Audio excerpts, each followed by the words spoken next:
Hello dancers, welcome back to Twin Talks Ballet. My name is Kirsten and I'm very excited to be taking my perspective as a dancer and a teacher and putting them together to give you this video about what your dance teacher is probably thinking while they're teaching you in ballet class or whatever sort of dance class you are taking. And I'm making this video because I know from the dancer's perspective, especially if you are a serious dancer, sometimes we just get into these modes where we really want to know where we stand with our teacher, especially if that teacher's approval or disapproval means we get the contract, we get the parts, or we don't get the contract, or we don't get the parts. It's very easy to get in this mode of trying to sense how confident you can be in how well you're doing based off of how well you are psychoanalyzing everything your teacher says or doesn't say, what their facial expressions are. Like, we can just look for anything in our teachers as dancers and make up these stories about what they think about us. And that honestly tends to put our teachers on an unhealthy pedestal in our minds. And really, if we start to care that much about what our teachers think, to where we tie our self-worth to what they are thinking and feeling, even though it's most likely complete speculation, we can actually really open the door for unhealthy negative influence between our teachers and ourselves, our self-perception. And even you might be opening yourself up to a higher likelihood of being psychologically or emotionally abused, which is definitely something I sadly experienced in my serious pre-professional training. I gave a lot of power to my teachers, so any little thing they said, even if it was with the best intentions, but it was honestly an awful comment, I really took it to heart because I really cared what they said. So I am looking to help you guys humanize your teachers again and get inside of their minds a little bit better, even though, we can never really mind read. And hopefully this will not only be fun for you to watch, but helpful in turning your teachers back into humans again. Although, comment down below if you have some eccentric teachers in your life who you can't really imagine them living life outside of the studio. Do you know what I mean? I've had so many teachers in my lifetime that I'm like, you are such a strange human being that I literally can't imagine you just going to the grocery store and interacting with normal humans. Like, are you even a human? Give me a comment if you have teachers like this. Okay, the first thing I want you to know is that, and this might freak you out at first, but let me explain. Teachers do see probably a lot more than you think we see. We're pretty good at scanning the room. There are, of course, exceptions to all of these points I'm saying. These are generalities. It's just that many teachers do actually see a lot. We see like little things you are doing or not doing in your technique. Personally, as a teacher, I am actually looking for the dancers in the back of the room because I notice, if you look like you're trying to hide, what do you have to hide? I get curious as a teacher. I want to know how I can help the students in the back.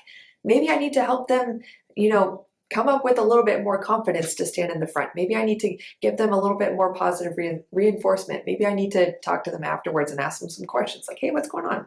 Notice you keep hiding in the back there. So we see a lot more than you think. However, here's the encouraging thing. As dancers, I think it's very common to feel like, oh my gosh, my teacher is going to see something I do wrong and they will judge me personally for it. This is not usually the case. So often, since us teachers are taking in so much of what's going on all at the same time, we do not consciously have time or mental capacity to make in-depth like character judgments about you if we're just like, oh, box is checked, that arabesque is good, oh, hers is low, oh, hers is fine, oh, hers isn't behind her. Like, we're scanning the room and essentially just running through check boxes of what are they doing, what are they not doing, looking for mistakes. We're looking for how can I help? What can I say to kind of help her tweak what she's doing to make it better? We are looking for objective measures most of the time, so that we can quickly make comments and move on. There's so much we can say, so much we can do as teachers, but usually not very much time to do it. So I want you to rest easy in knowing that we rarely have time to like judge you personally for a low arabesque. Usually it's that we don't have time to think that way. We're just like, oh, could be better. We'll say something about it. Now, usually where character judgments are made is found in my second point, which is, I want to say that us teachers do notice your energy. We notice, based off of your facial expressions and how you use your eyes, what's going on in here.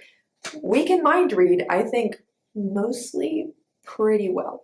I would like to think so. For instance, if I notice a student gets a comment, I give them what I think is helpful feedback, and they just kind of go, like they kind of, I don't know, something in them kind of firms up. They kind of seem like they just put a wall up, or they're like, okay, or they kind of look to the side. I'm like, oh, they did not receive that correction. I might rephrase it. I might ask them a question. I might, see how else I can help. We do notice when students are not applying themselves. We do notice when you think you are too good for our corrections. We notice a lot of things that legitimately are, expressing your character. Are you going to think you are too good for our corrections? Are you actually, and this isn't a character thing, but we also notice like when a student isn't confident. And usually if you're a good person and a good teacher, you're going to want to help that student out. You're going to want to be sensitive to that. We notice when you're having hard days, okay?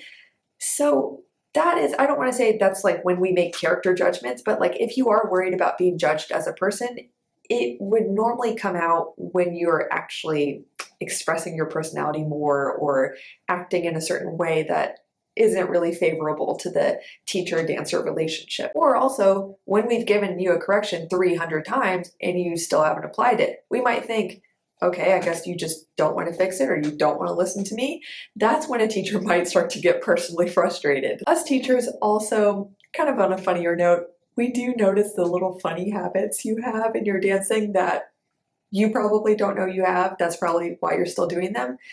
Don't worry. I'm sure I had a million of these weird habits as a dancer, especially a young dancer. Actually, I know in fact that I did. But as teachers, we usually either make a simple correction about it, like maybe you're holding your hands in kind of a weird way. I have some students that kind of like tuck in their pinkies, and I'm like, on the inside, what are you doing? That looks so weird. But on the outside, I try to make a kind comment about it. Maybe I say it in a lighthearted way so that I'm not making a joke out of what they're doing, but I make sure they feel comfortable to kind of like laugh. Hey, we all do weird things. This kind of seems to be your weird thing. So maybe just hold your hands this way and I'll help them out. And if I feel like I'm giving a particularly sensitive correction, like if a student has a really weird facial expression that they do, we all know there's like a weird, like a dancer look that some dancers can have when they're dancing. If I'm making a comment about like someone's facial expression, I know that can feel very personal. So I make sure to approach that with compassion. I make sure to not make any comments that are too personal. I might, say in a lighthearted way, hey, just relax your mouth a little bit more when you dance, or you have such beautiful eyes. I want you to look out, I want you to kind of take your eyes up off the floor or something.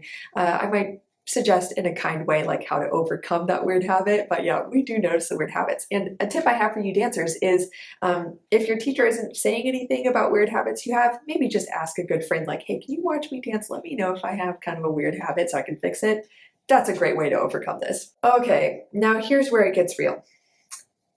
Teachers are people with personal lives, with insecurities, just like dancers. And I think dancers can really forget this. For some teachers, we might be demonstrating and feel insecure about the fact that we can't dance like we used to anymore. And maybe we fear that we aren't as respected by our students because we don't look like a good dancer anymore. We don't dance like a good dancer. Maybe we're insecure about our bodies when we're demonstrating and we look in the mirror. Hey, that like ballerina mindset of, oh, I have to be skinny, that doesn't just die when you stop dancing. Many teachers actually experience it on a deeper level because it's also tied to this sadness that we don't dance like we used to anymore. We don't feel like we used to in our bodies anymore. we don't, like not looking like you used to can be kind of hard, actually really hard as a teacher, especially when you're around a lot of very thin, beautiful young teenage dancers all the time. And so do realize, hopefully with some compassion, that your teachers also struggle with insecurities. And depending on the mental health of your teacher, they might use that insecurity to kind of have more empathy for what their students are going through, or they might use it to overcompensate and kind of position themselves as a strong, authoritative leader. Oh, I must be respected by my students. I must always look like I know what I'm doing. I must have power over them. Some teachers swing in the opposite direction, and they use their insecurities to like overcompensate and make sure they feel powerful and good and in control. And then they might have unhealthy influence over their dancers. One thing I've noticed, especially when I was a dancer in professional environments, I noticed in college as well, I started to really pick up on the insecurities of certain directors or leaders. I could tell when they were wanting to come off as having authority. I could tell when they really wanted to be respected by their dancers. And I could tell when they feared that they were not respected or were not seen as like an authority figure enough. And I could see them overcompensating for that, like making harsh comments towards dancers to cut them down, just saying things like, do this dance for the fourth time, even though it's horrible for you and someone is probably going to get injured because I said so. That sort of behavior, I think, is really indicative of insecurities that your teachers or directors might be going through and expressing in unhealthy ways. And some teachers who are really struggling with these insecurities, they have just as much brain space as any of you guys. So they might actually be thinking about themselves the whole class. They might occasionally look at dancers just to give comments, but they're giving the comments from a place of, this is about me trying to look and feel powerful. This is about me trying to look and feel smart or in control or better than all of you or respected. So some teachers might really be in their own little world, even though, and really thinking about themselves, even though they are outwardly making comments towards you, it's really all about them. So when I recognized this, it really helped me to see my directors as humans, and it always actually really helped me to not take their comments so personally, because I'm like, oh, this is about them, it's not about me. Also, a lot of teachers have their own subconscious programming from their youth and their training and their careers as dancers. That subconscious programming is really playing out, and all of that past has really created them as a teacher. So what do I mean by this? A lot of teachers I've noticed, just like all humans who go through difficult experiences, as we grow older, a lot of times we grow in this suppressed rage that we hold on to in the inside. Maybe it's when we were a young dancer, we were made to feel like we're replaceable, we're worthless. We're only good if we're skinny, things like that. Especially if teachers haven't done their own healing and their own self-worth, they might take that old rule system for here's how you be a person of value, and they might be taking that and trying to train dancers up in that old school rule system. Like, hey, if you guys want to be good dancers, you have to be skinny. You have to deny yourself. You have to work way past the point of, your body's limits. You have to have competition with one another in order to be good. Teachers might genuinely think that they are serving their dancers best by creating hostile environments in which the dancers are so afraid of making mistakes that the teachers think, good, the more afraid they are of making mistakes, the less they will want to make mistakes. Like it's some sort of conscious decision. That's the kind of environment I danced in for a while. Some teachers have all this suppressed rage that their career didn't end the way they wanted it to. So they just want their students to kind of fulfill their unfulfilled dreams. They want their students to not make any of the mistakes they made, and they want their students to have the career they never had. And so they might not honor that each student is going to make mistakes. They need to make their own decisions. They need to have freedom in their own path. And some teachers might push their students so hard because they're doing that from a place of, I didn't fulfill those dreams, so I want you to, instead of considering, what are my students here for? What are their personal dreams and objectives? And how can I serve them in helping them to get there? Again, we got to do our own self-work, especially if we are teachers, because all of that junk on the inside, it does come out. And we all need to recognize as teachers, if you're watching as a teacher, that we have a lot of influence over our students, and that's a blessing. And it's a huge responsibility that we all carry. So we have to be careful. Also, some teachers, they do note what really worked for them in their career. Maybe they're the kind of teacher who never fessed up to being injured and they just pushed through all their injuries. Maybe they ate lettuce all day and were like, that's what made my career because I ate nothing and I looked awesome, And so they might think oh, that's what really worked for me, so y'all just have to do it too.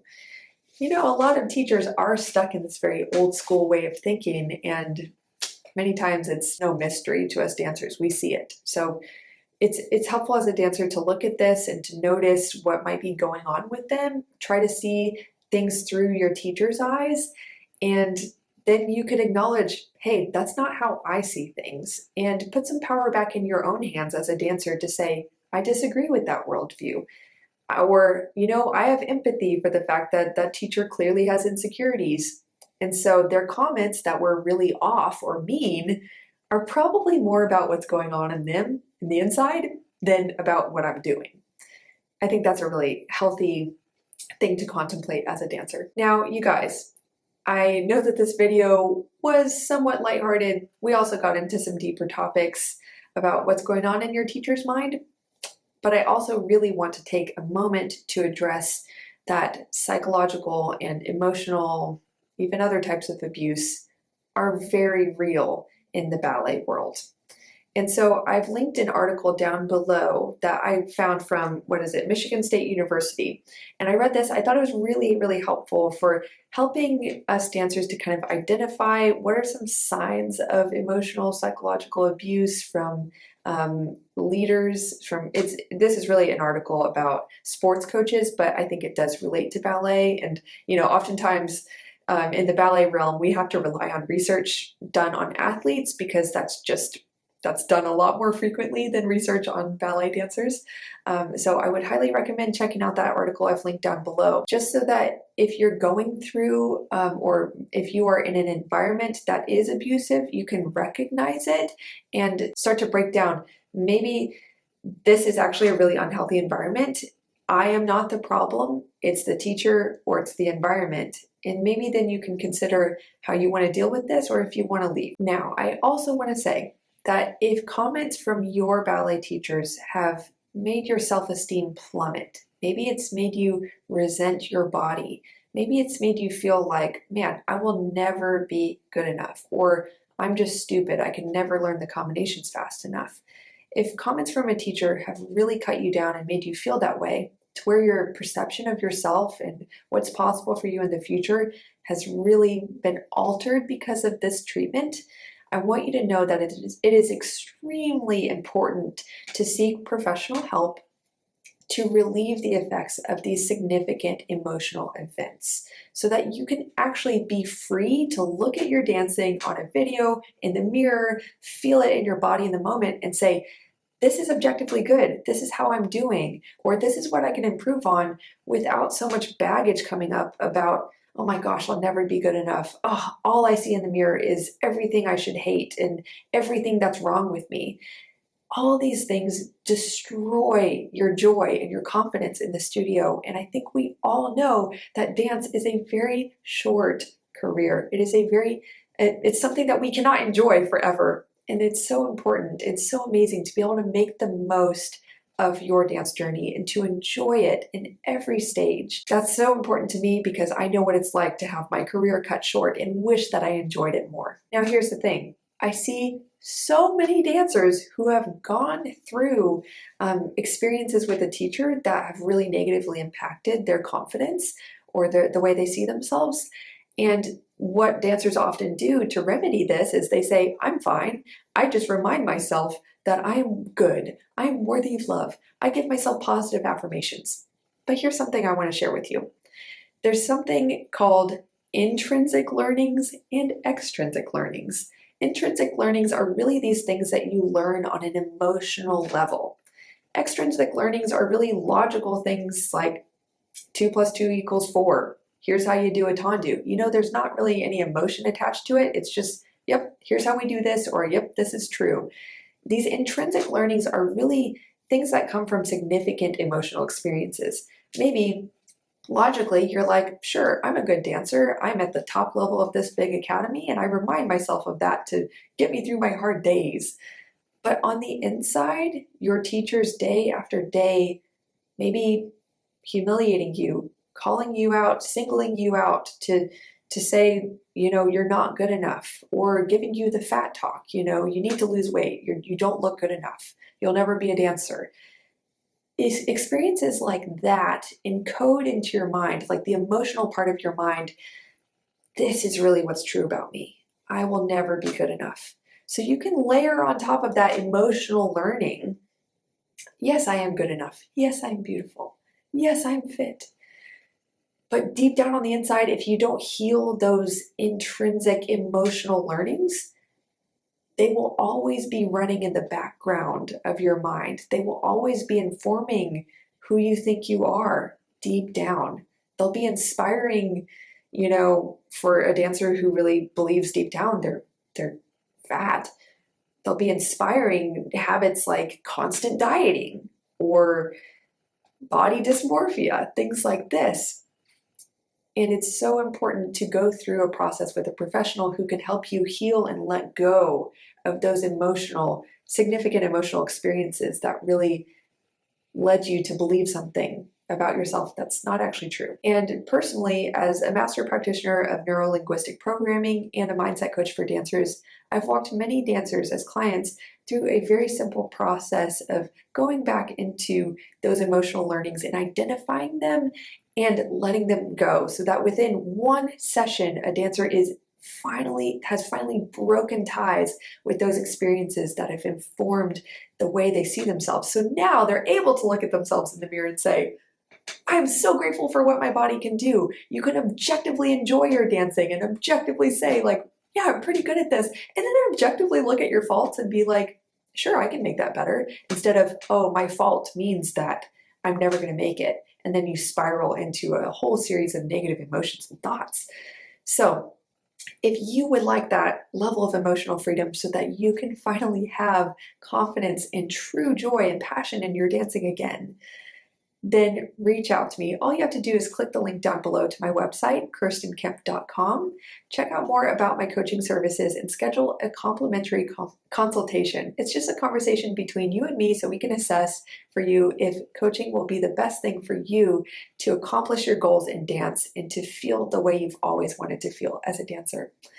So that's it, you guys. If you have experienced really negative influence from a teacher, I hope that you really will consider getting help, if not from me, from a therapist or someone else who can help you in that arena. Other than that, I really hope you did enjoy this video. I know we got serious at the end, but I did want to address like that very serious, very real thing that happens to most dancers. But yeah, let me know what you think about this video. Share it with your friends. Like it if you want more content like this, and make sure you are subscribed because I'm posting new videos every week. And yeah, that's it. I hope you have an awesome day. Thanks for watching, and I'll see you next time. Bye.